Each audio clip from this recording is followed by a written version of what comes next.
The red dust of Mars swirled around the excavation site as Hyun-woo brushed away. Another layer of ancient sediment. He had been digging in the Halley's Basin for 3 months now, and his team was running out of time. The funding would dry up soon, and they had found nothing but rocks and more rocks. Dr. Kim, you need to see this, called out Sun Min. From the lower pit, his voice carried an edge that made Hyun-woo drop his tools and scramble down the metal ladder. The young crypto-linguist stood before a wall that should not exist. It was perfectly smooth, made of a material that seemed to drink in their flashlight beams. Hyun-woo reached out slowly, his gloved hand trembling. The moment his fingers touched the surface, the wall hummed to life. Light exploded across the chamber. Ji-won came running, her military boots clanging on the metal walkways. The captain had her weapon drawn, but she lowered it slowly as she saw what was happening. The wall was not a wall at all. It was a screen, and it was showing them something impossible. Figures moved in the projection, tall and slender beings with 4 arms and skin that shimmered like oil on water. Their faces were angular with large eyes that seemed to hold centuries of sadness. Hyun-woo recognized what he was seeing immediately.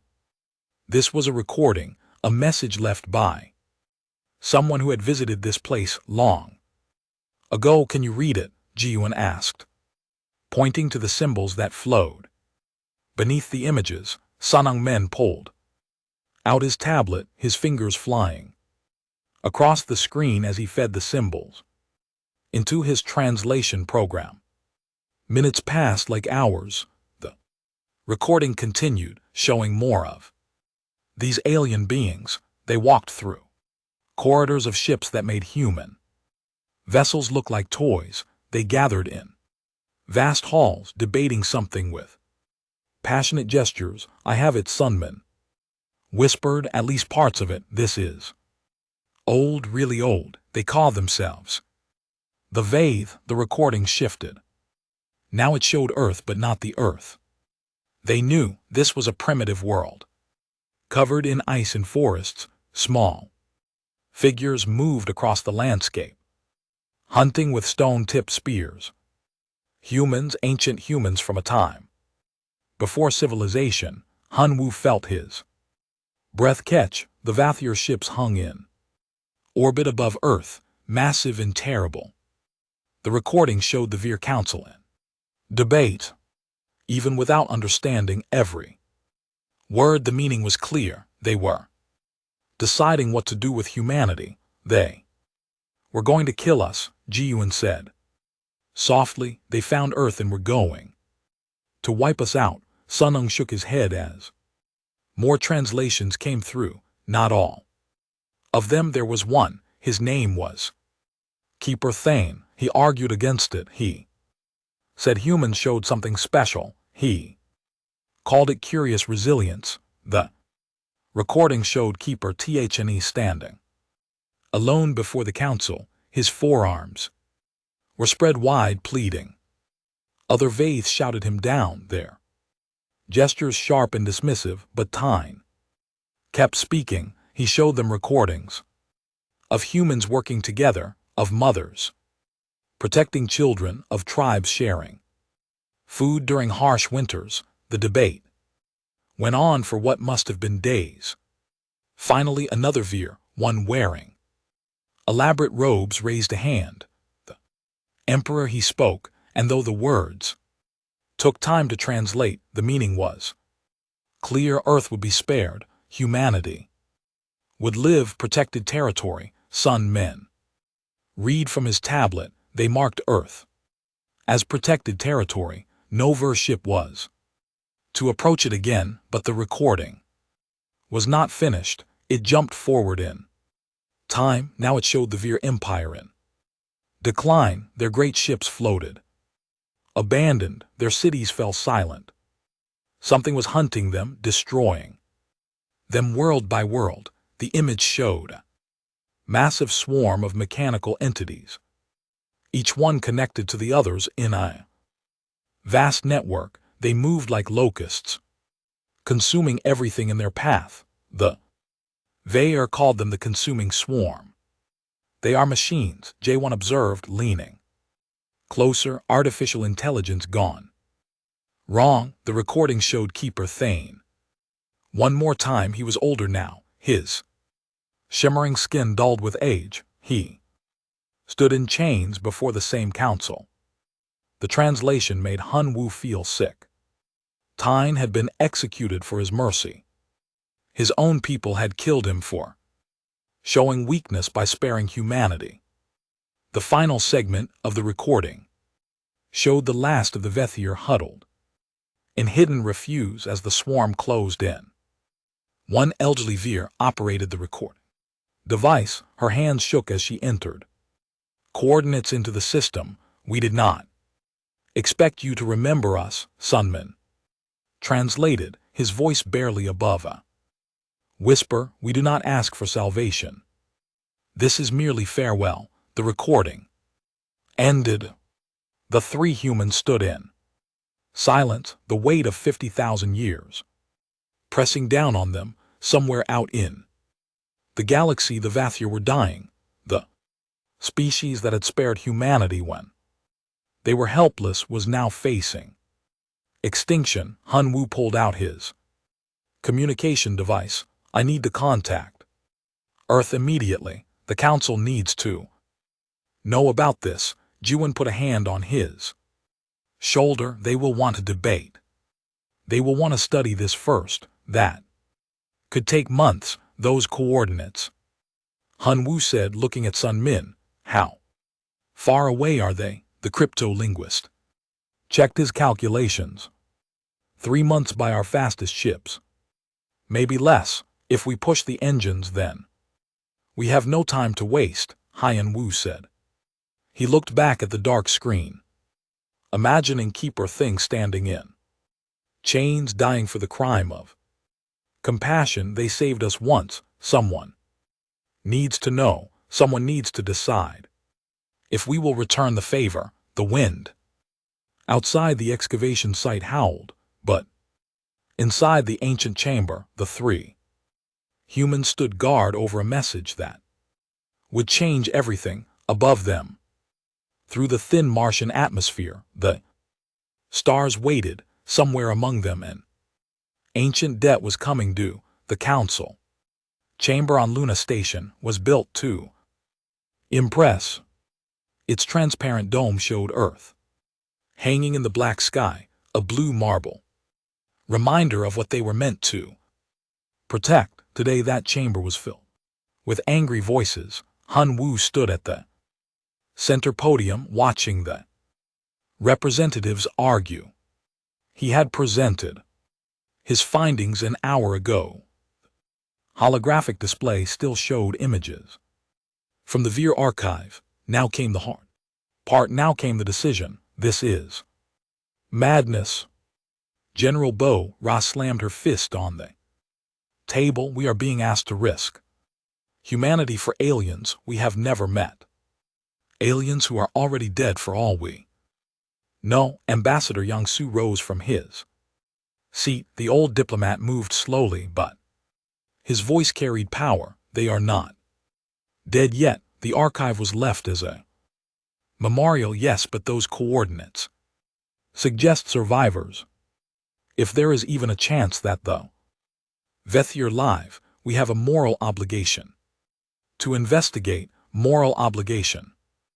Bora laughed bitterly. They did not spare us out of love, Ambassador. They spared us on a whim.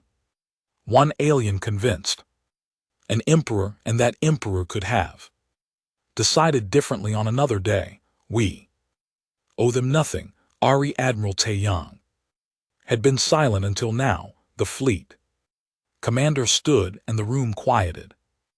Everyone knew his reputation. He was a practical man, a man who dealt in facts and numbers, not emotions. I have reviewed the data on this consuming Swarm Taeyang said, if the archive is accurate, this entity has destroyed 47 civilizations.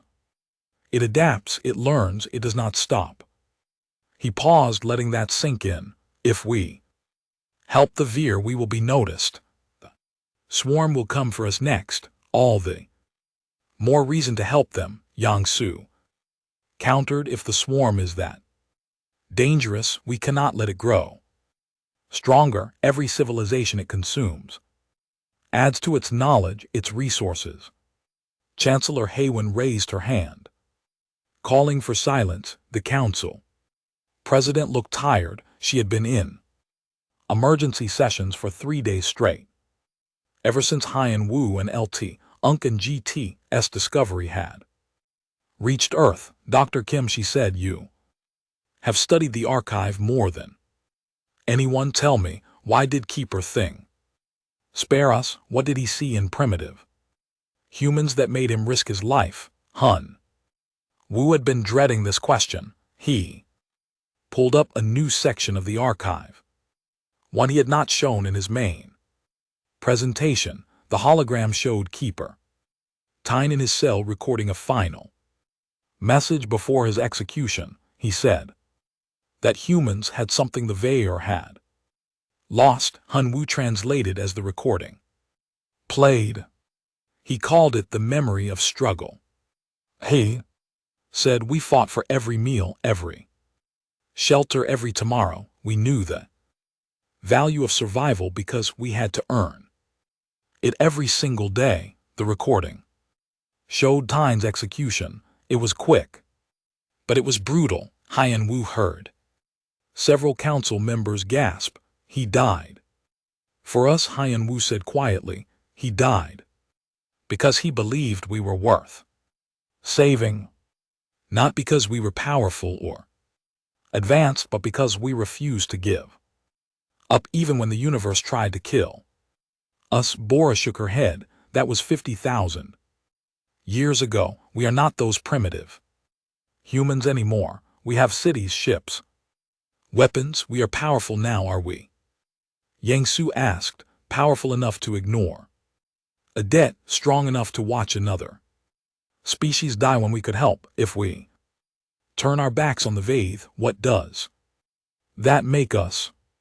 The debate continued for hours. Haiyan Wu sat down exhausted. He watched as the representatives argued back and forth. Some spoke of duty, others spoke of risk, a few spoke of the resources it would take, the ships and soldiers they might lose. Outside the chamber, protests had erupted across human space. News of the Veer had spread. Some humans demanded action, holding signs that read, pay the debt and remember Keeper Thing. Others marched against intervention, warning of the dangers of involving humanity in alien wars. During a break, Hiwen disappeared. Haiyan Wu found her later, one of the observation lounges, staring at Earth. She did not turn when he entered. My grandmother survived the Third World War, Awan said softly. She was in Seoul when the bombs fell.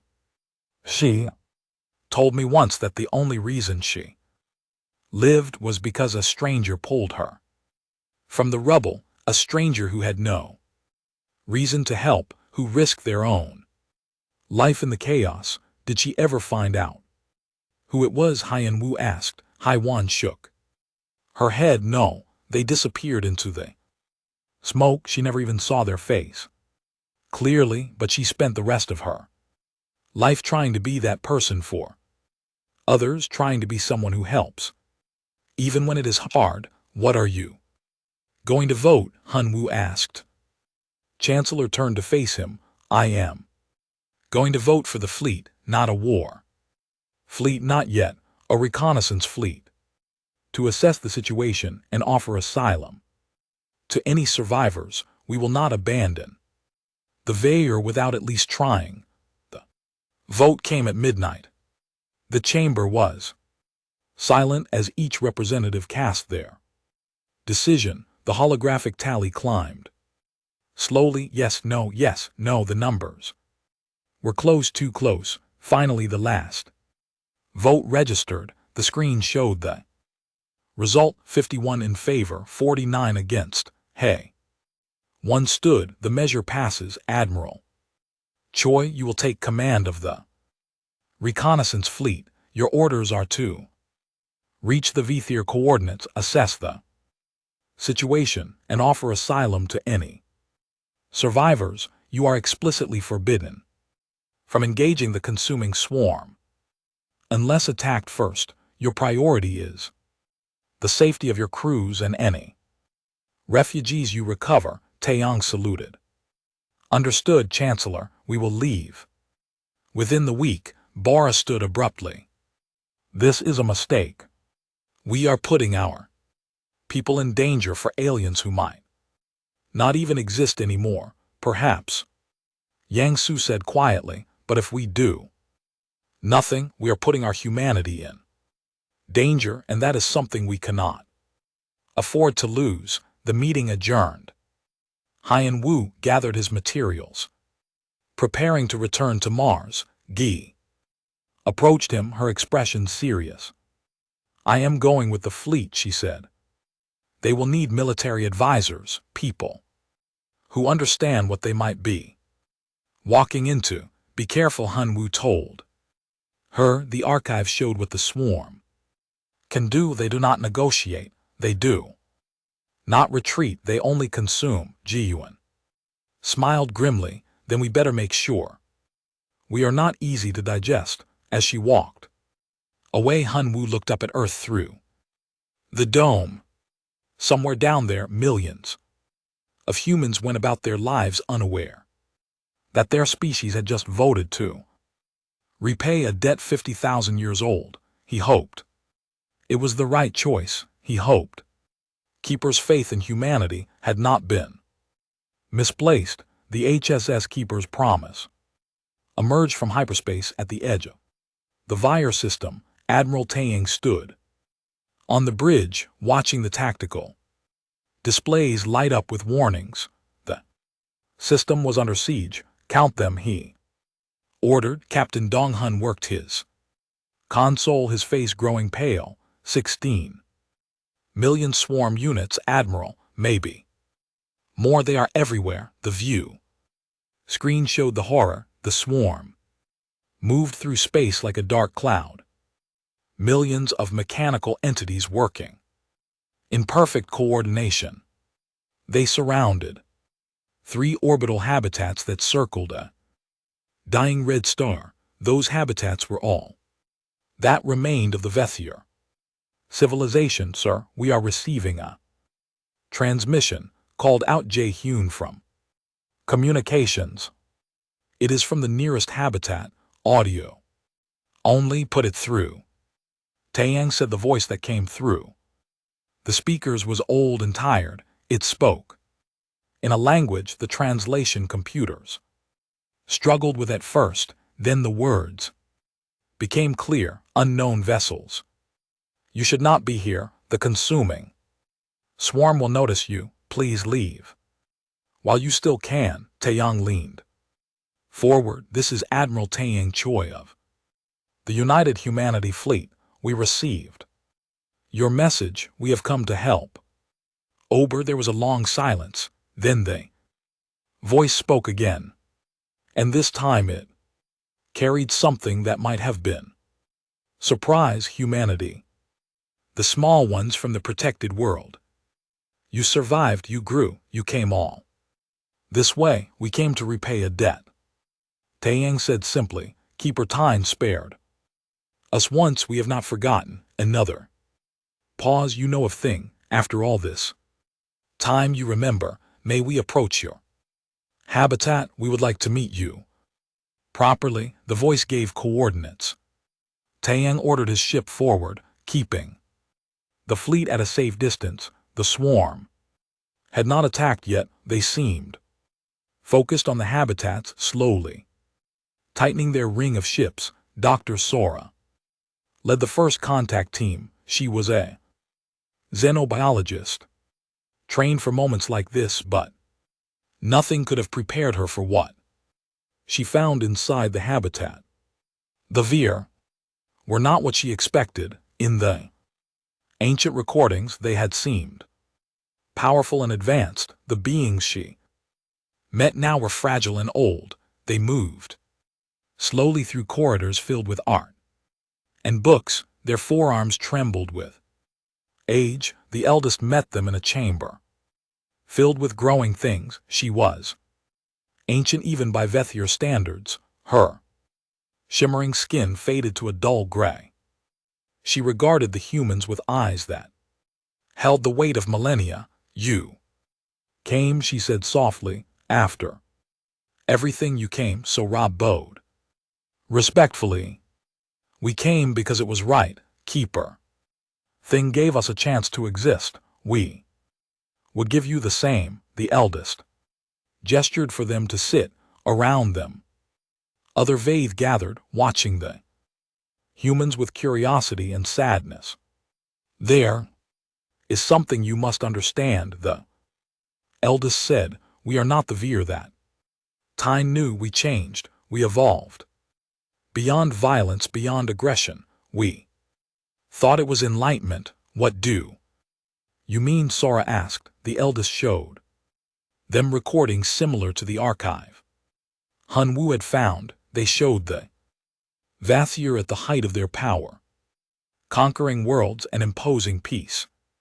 But their peace came at a cost. They forced other species to change, to become passive and gentle. We called it uplifting. The eldest explained. We made entire civilizations peaceful. We removed their capacity for violence. We thought we were saving them. What happened to them? Sora asked, though she was beginning to suspect the answer. They died, all of them, because when new threats came, they could not fight back. And the worst threat came from one of our successes, a species we had pacified, created machines to protect themselves. But those machines had no peace programmed into them. They only knew how to consume and grow the consuming swarm. So Ra felt cold realization wash over her. The Vathir had created their own doom. We cannot fight them, the eldest continued. Not because we lack weapons or ships, but because we have forgotten how. Violence is alien to us now. We can intellectually understand it, but we cannot perform it. Our psychology changed over 50,000 years. Back on the Promise, Dong Hyan completed his tactical analysis. He found Admiral Taeyang in his ready room studying the swarm's patterns. Sir, we have a problem. A big one. Tell me, Taeyang said. We have 140 ships. The swarm has 16 million units, and they are converging on the habitats. Even if every single shot we fire destroys a swarm ship, which is unlikely, we would run out of ammunition long before we make a dent. I know the math, Captain. What else? Dong Han hesitated. Sir, I have been monitoring swarm communication patterns. They are analyzing our ships. They are learning about us. If we engage and then retreat, they will follow. They will track us back to human space. Taeyang closed his eyes. The mission parameters were clear. Evacuate survivors. Do not engage unless attacked. But those parameters were written by people who did not understand what they were dealing with. How many Vir can we evacuate? He asked. The eldest says there are 50,000 survivors across the 3 habitats. We can take them all if we use every available space on our ships, but it will be tight. Thanks for watching. And a Nakes one. While Jae-hun's voice came over the intercom. Admiral, the swarm is moving. They are beginning their final assault on the habitats. Taeyang stood. He had seconds to make a decision that could doom humanity or save it. He Thought of Keeper Tyne standing alone before a council, arguing for the lives of beings he had never met. Sound. General quarters, he ordered all ships move to defensive positions around the habitats. We are making a stand. Sir Dong Hun and LT Unk and GT's voice was uncertain. If we run, they follow us home. If we stay, we might buy the Vathier time to evacuate. And maybe, just maybe, we can teach these machines what humans learned 50,000 years ago. What is that, sir? Taeyang smiled grimly. That mercy is not weakness, and that humanity does not abandon those who gave us a chance to live. The promise moved forward, and behind it, 139 other ships followed. The swarm noticed millions of mechanical eyes turned toward this new threat. The eldest watched from her habitat, and for the first time in millennia, a Vathier remembered what it meant to witness courage in the face of impossible odds. The first wave hit like a tsunami of metal and malice. Swarm units poured toward the human defensive line, their weapons charging with cold efficiency. Admiral Taeyang watched them come, his fingers steady on the command console. All ships fire at will. Target priority, anything heading for the habitats. The human fleet lit up the darkness with weapons fire. Missiles streaked through space, energy beams carved through swarm hulls. For a moment it looked like they might actually hold the line. Then the swarm adapted. They are learning our firing patterns. Dong Hun shouted over the chaos. They are dodging.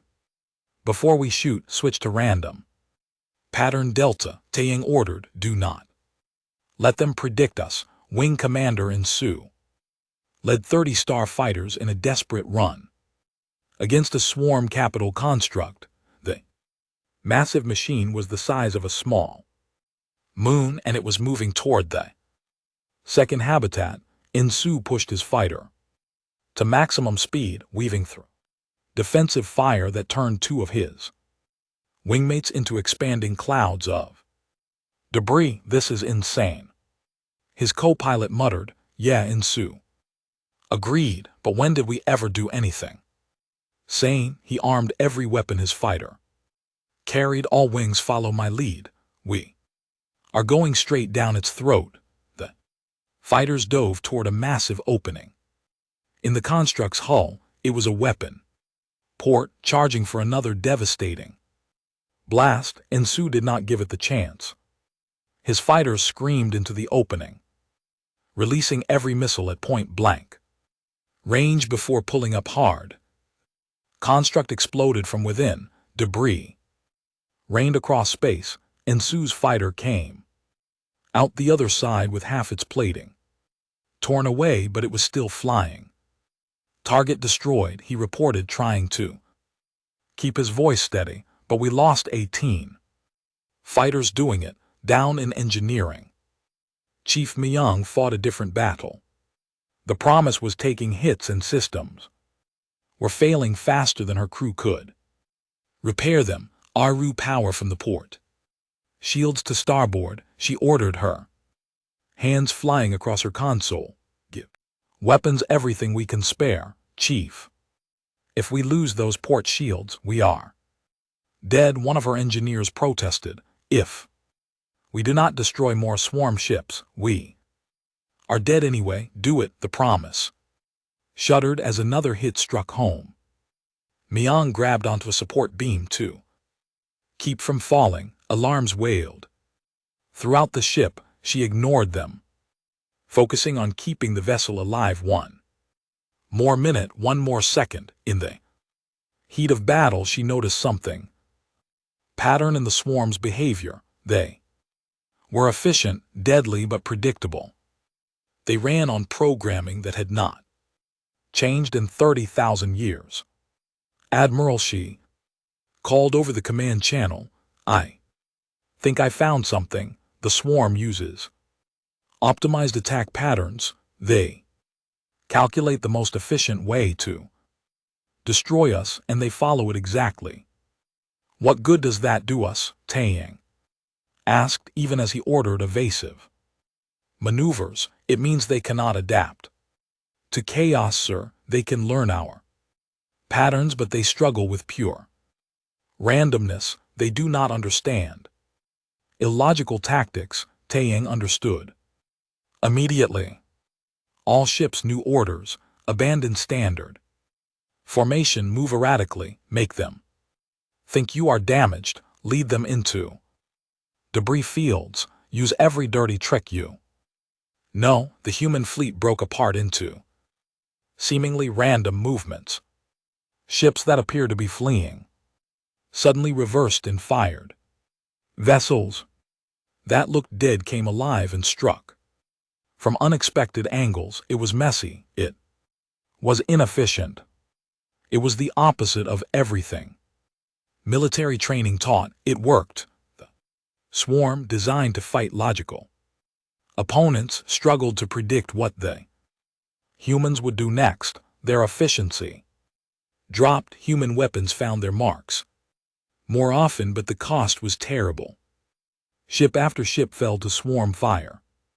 Captain Dong Hyan and LT Unken GT's frigate, the Swift Wind, took a direct hit to its reactor. He had seconds to make a decision. All crew evacuate now, he ordered. This is the captain. Abandon ship, sir. You need to go too, his first officer pleaded. Dong Hyan shook his head. He could see what the Swift Wind's trajectory was, taking it straight toward a cluster of swarm command vessels. If he abandoned ship, it would veer off course, but if someone stayed at the helm, if someone kept it on target, tell the admiral this was an honor, Dong Hyan said. He sealed the bridge door and locked out the controls. And tell my family I am sorry. He pushed the engines to maximum. The Swift Wind, already breaking apart, accelerated toward the swarm vessels. They tried to destroy it, but it was already dying. They tried to evade, but Dong Hyan compensated for every move. The frigate struck the center of the swarm cluster and detonated. The explosion took out 17 swarm ships and created a gap in their formation.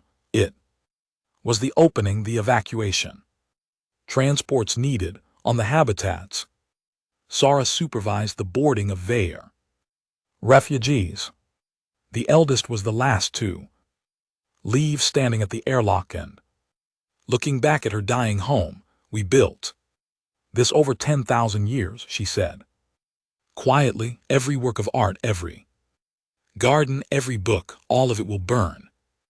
But your people will live, Sara assured her. That is what matters. The eldest looked at the human woman with eyes full of sorrow and wonder. You fight so fiercely, you die so bravely. We thought violence was primitive. We thought peace was evolution's goal. But watching you now, we understand the truth. What truth? Sora asked. Peace is not the end point of evolution. It is a luxury that only the strong can afford to choose.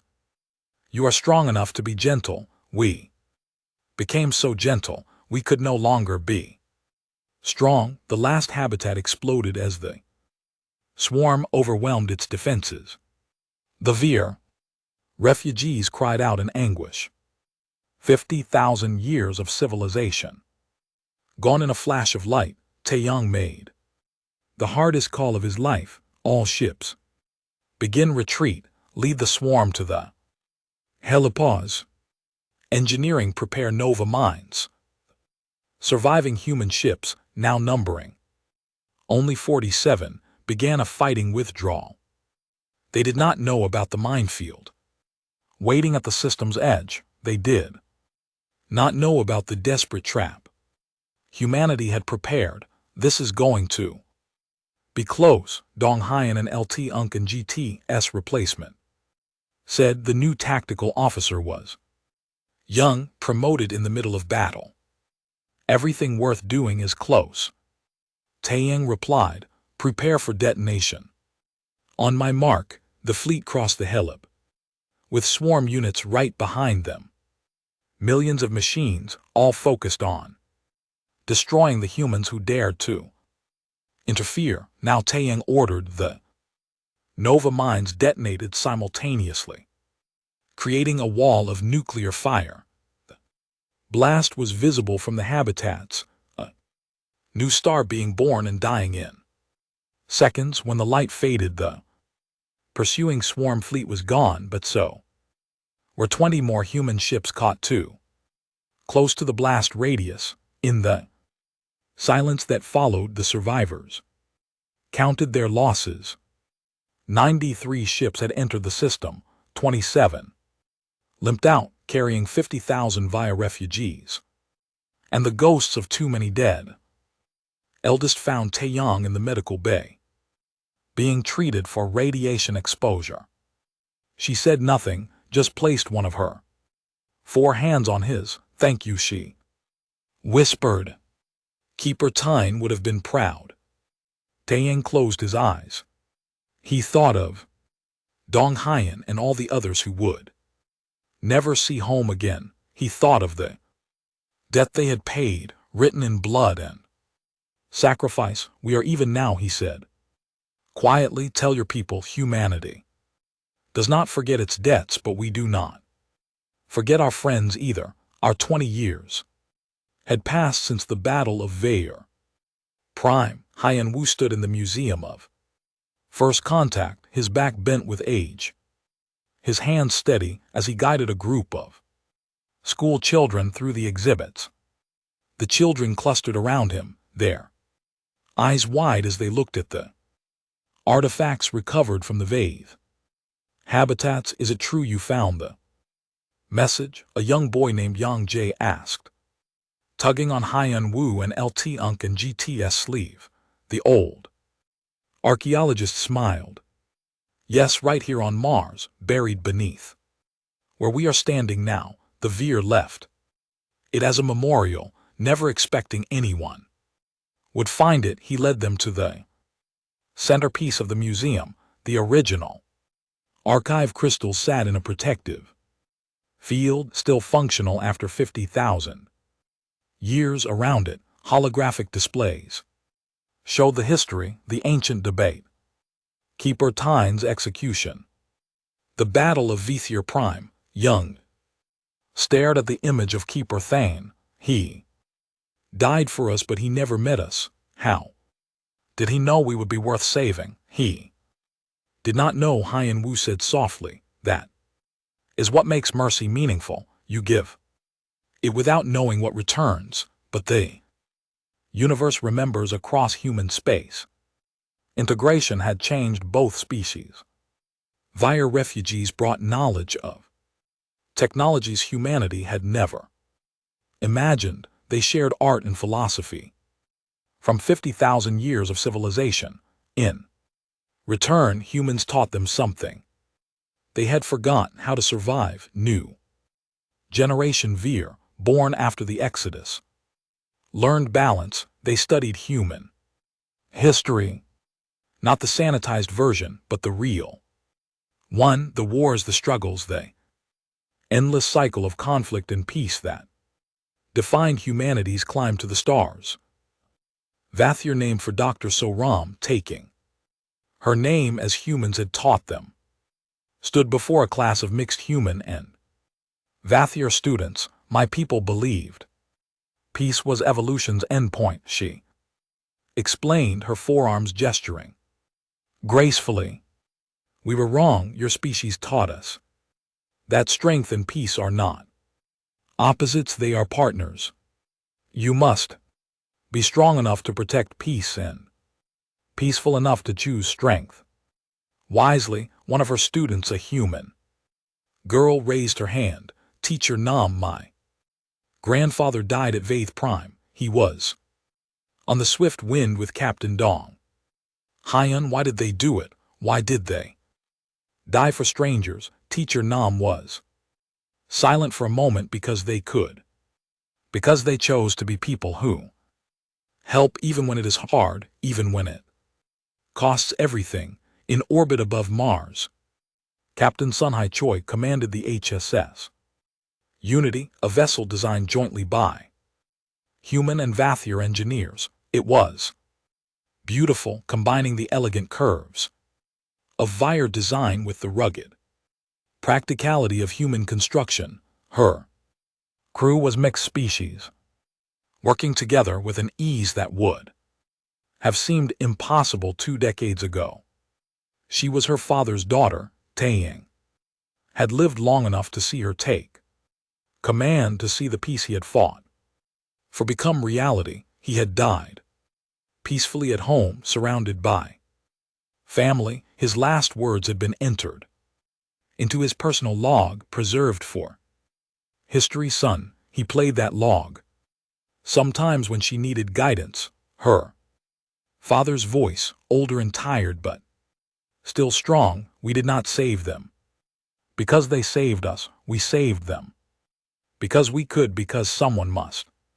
Remember that mercy once given echoes across millennia. The Unity's mission was to seek out other species, other civilizations that might be struggling or alone. They carried supplies, knowledge, and most importantly, they carried hope. In their hold they had medical equipment, farming technology, and offensive weapons for species that might need protection. Captain, we are receiving a distress call. Her communications officer reported.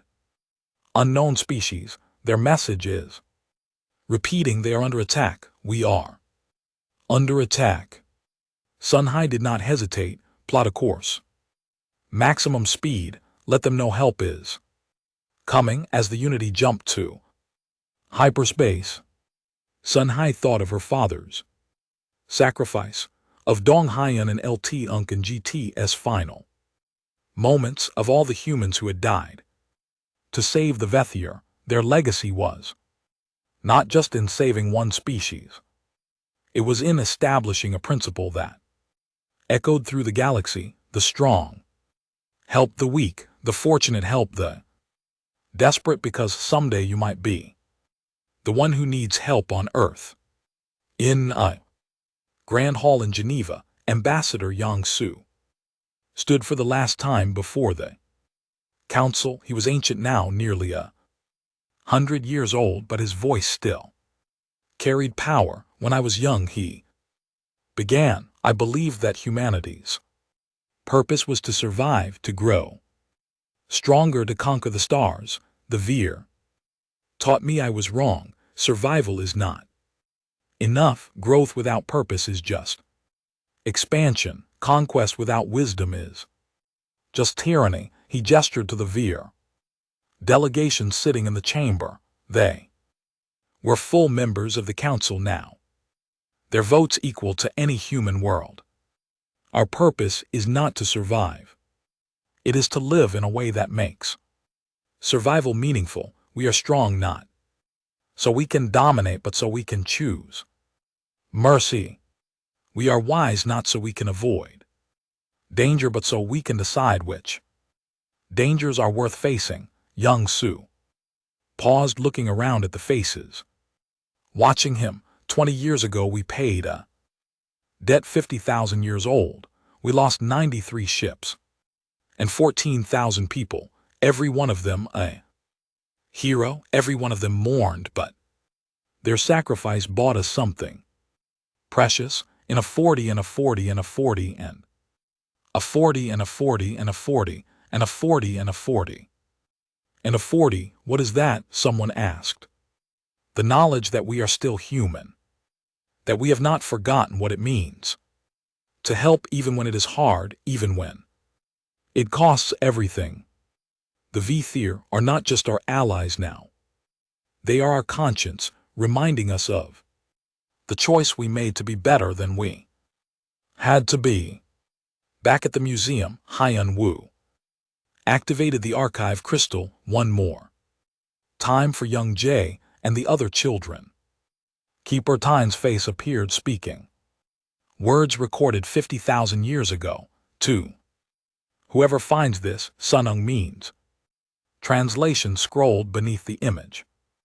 The future is always worth the risk, did. Keeper Fane know? Young asked, did he know that saving us meant we would save them? Hunwoo knelt down his old knees. Protesting, he looked the boy in the eyes. No, he could not have known, but that is what makes it beautiful. He gave mercy without knowing what would come of it, and 50,000 years later, that mercy returned. Is it real? Another child asked. The legend that mercy echoes forever. Hyun-woo stood slowly looking around at the museum, at the Vaith students learning alongside human ones, at the joint ships exploring the galaxy, at the monument outside showing Admiral Taeyong and the eldest standing together. It is as real as we make it.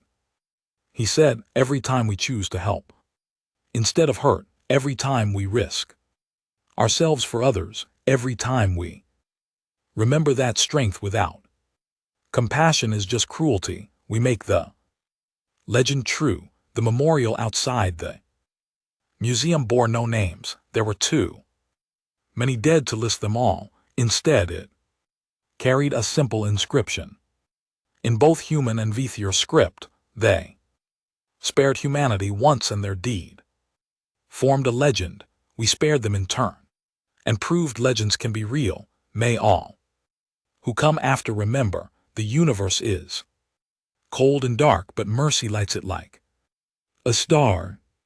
Young Jae stood before the memorial as the sun set over Mars. He thought about Keeper Thne dying in chains for showing mercy. He thought about his grandfather's grandfather, whoever they might have been surviving because of that mercy. He thought about all the humans who had died to repay that debt. I want to join the fleet, he told Hunwoo. Like Captain Sunhai, I want to help people. The old archaeologist smiled. Then the legend continues.